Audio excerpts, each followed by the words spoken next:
안녕하십니까. 희망누리의 희망 나눔의 시간입니다. 오늘은 꿈 목표라는 세계관, 이런 제목으로 여러분과 희망 나눔을 해볼까 합니다.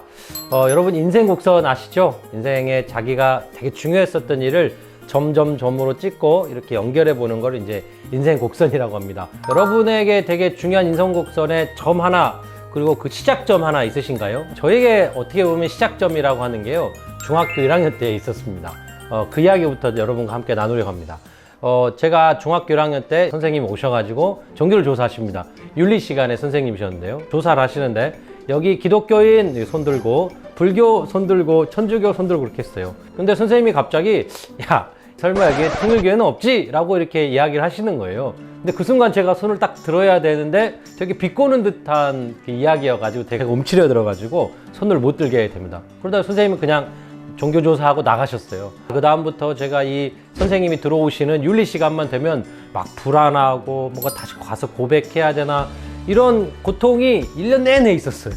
근데 또 하필 저에게 그 일진 친구가 그 통일교를 믿는다고 가끔 이렇게 때리는 거예요. 그래서 그 중학교 1학년 때 제가 이 통일교인이라는 것 때문에 엄청나게 힘들고 어려웠었습니다.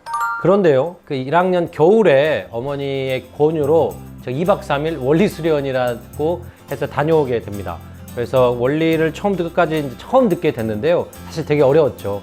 근데 제가 뭔가 하나 뚜렷하게 마음속에 와닿는 게 하나 있었습니다. 원리강론의 강의에서는 지상천국이라고 하는 종교적 언어로 표현이 되어 있었지만 저게 그때 제 마음속에는 우리 교회는 좋은 세상 만들기, 죽어서 천국을 가는 게 아니라 이 지상을 좋은 세상으로 만들기가 우리 종교의 꿈이구나.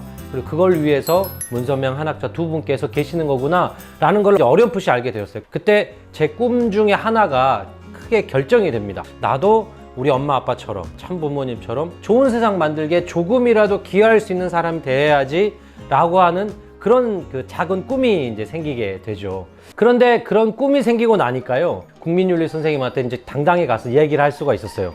제가 통일교인입니다. 그리고 싸움을 잘하는 친구한테는 솔직히 계속 맞았죠. 제가 싸움을 못하니까.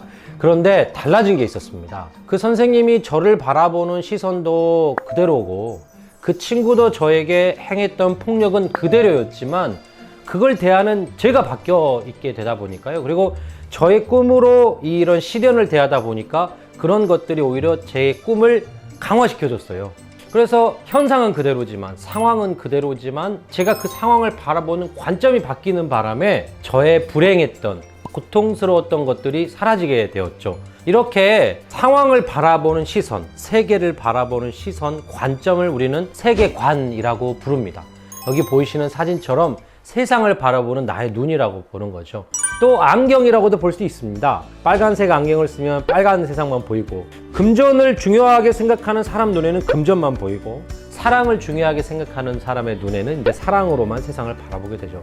그러한 것들을 세계관이라고 합니다. 그래서 저는 오늘 여러분들에게 상황을 인식하는 것, 현실을 인식하는 것, 또 괴로움을 인식하는 것을 꿈과 목표라고 하는 세계관을 우리 한번 탑재하고 안경을 쓰고 바라봤으면 좋겠다라는 겁니다.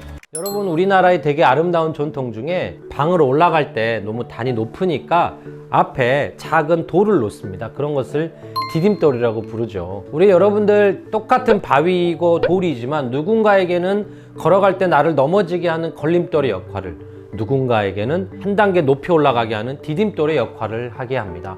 여기 사진에서 보시는 것처럼 산에 올라갈 때도요, 가파른 산에 올라갈 때 아무런 돌이 없다면 오히려 올라가기 어려울 거예요. 풀들이 미끄러우니까요.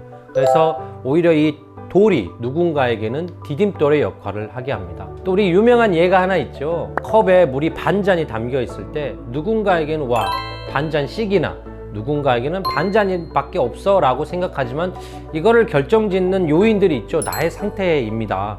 내가 정말 목이 마르다면, 내가 지금 물을 바라보는 시선은 내 목마름에 해결하기 위한 시선이 된다면 반잔밖에 없지만 정말 많이 있는 듯한 것으로 느껴질 것이고요. 또 하나는 들고 있는 시간도 있을 수 있어요.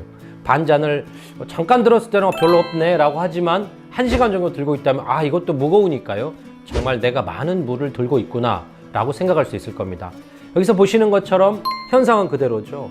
반잔의 물의 양은 그대로지만 나의 생각, 나의 상황에 따라서 분명히 달라질 수 있는 것입니다. 그래서 우리가 나에게 다가오는 많은 시련과 아픔, 고통들은 제가 통제하기 정말 어렵습니다. 그래서 실패, 스트레스, 절망감, 폭력, 압박 그러한 것들이 내가 막을 수는 없지만 그것을 대하는 나의 세계관을 꿈과 목표라는 것을 한번 생각해 보면 어떨까 싶습니다. 그리고도요, 내가 꿈과 목표가 있으니까 많은 어려움에 더 많이 처할 수도 있습니다. 도전을 하고 있기 때문이죠. 그래서 꿈과 목표라는 나의 세계관, 나의 안경을 가지고 시련을 대하면 어떨까 싶습니다. 여기에 있어서 되게 좋은 예가 있습니다. 바로 참부모님의 삶 속에서 우리가 알게 되는데요. 평화의 어머니에는 이런 말씀이 있었어요. 청춘 시절에는 유혹도 많고 고민도 많고 욕구도 많습니다. 우리와 같죠. 그것들을 이기는 방법은 뜻을 세우는 것입니다. 청춘 시절에 뜻은 매우 중요합니다. 또한 그 젊음이 오래가지 않는다는 것도 알아야 합니다. 가슴 뛰는 꿈을 위해 자신의 청춘을 아무런 미련 없이 완전히 바쳐야 합니다. 이렇게 삶의 어려움이 있을 때 뜻을 세우는 것이 그것을 이기는 되게 좋은 방법이라고 길을 제시하고 계시네요. 평화를 사랑하는 세계인으로 해서 참 아버님도 비슷한 말씀을 해주십니다. 뜻을 세운다는 것은 자기가 살아가는 삶의 의미를 정하는 것입니다. 세계적인 축구 선수가 되려면 피눈물 나는 훈련을 거쳐야 하듯, 그런데 만일 여러분이 마음에 품은 뜻이 분명하지 않다면 세계 정상에 설 때까지 고된 훈련을 견디지 못합니다. 뜻이 있어야만 자신을 지켜나갈 힘이 생기고 남다른 인생을 살 수 있습니다 라고 말씀을 주십니다. 여러분 힘들고 어렵다면 내가 품은 뜻은 무엇이지 라고 한번 돌아볼 필요가 분명히 있을 것 같습니다. 두 분도 당신이 세우셨던 이 뜻, 꿈, 목표 때문에 당신의 삶 속에서 있었던 많은 어려움들을 극복할 수 있으셨습니다. 어머님부터 살펴볼까요? 문총재가 온갖 고난을 걸었듯 나 역시 감당키 어려운 고초를 매일 겪었습니다. 온갖 시험과 고난이 소용돌이치는 차가운 현실 앞에서 나는 마치 거친 바다에 떠있는 작은 돛담배와 같았습니다.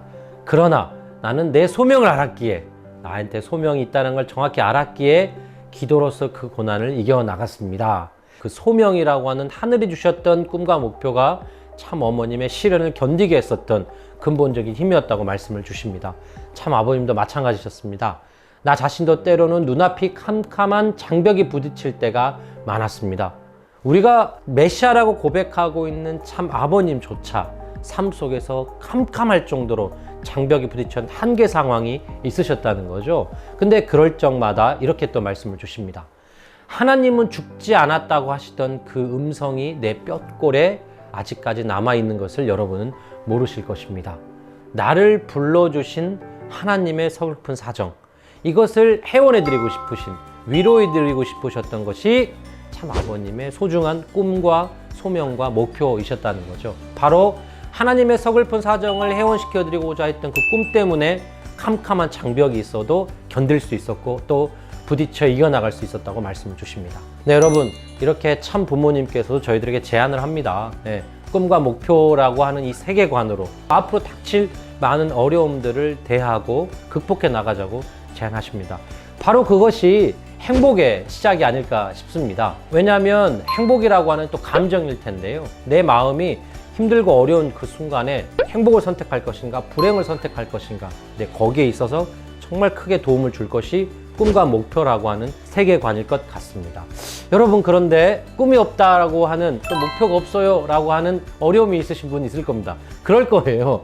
꿈과 목표를 찾고 계실 거니까요. 좋은 팁을 하나 소개시켜 드리려고 합니다. 꿈을요, 명사를 택하기보다 동사를 한번 생각해 보시는 게 어떨까요? 네. 여러분, 직업을 꿈으로 선택하는 것이 다반사일 겁니다. 선생님이요, 검사요, 공무원이요, 대기업 직원이요, 이렇게 그 명사를 꿈으로 생각하시는 게 많을 텐데요. 그 직장이 사라질 수 있습니다. 앞으로 20, 30년 내에 지금 있는 직업의 70%가 사라진대요. 그리고 그 이상의 직업이 생긴다고 하니까요. 그래서 꿈을 동사로 바꿔보시죠. 아, 나는 가르치는 일을 하고 싶어. 나는 정말 돈을 많이 벌고 싶어. 나는 힘들고 어려운 사람들에게 도움을 주고 싶어 라고 하는 동사로 꿈을 한번 생각해 보시는, 설사 지금 명사의 꿈이 있다 하시더라도 동사로 꿈을 만들어 보는 오늘의 미션도 한번 제안해 드려 봅니다. 네, 오늘 이렇게 희망 나눔을 함께 했습니다. 감사합니다.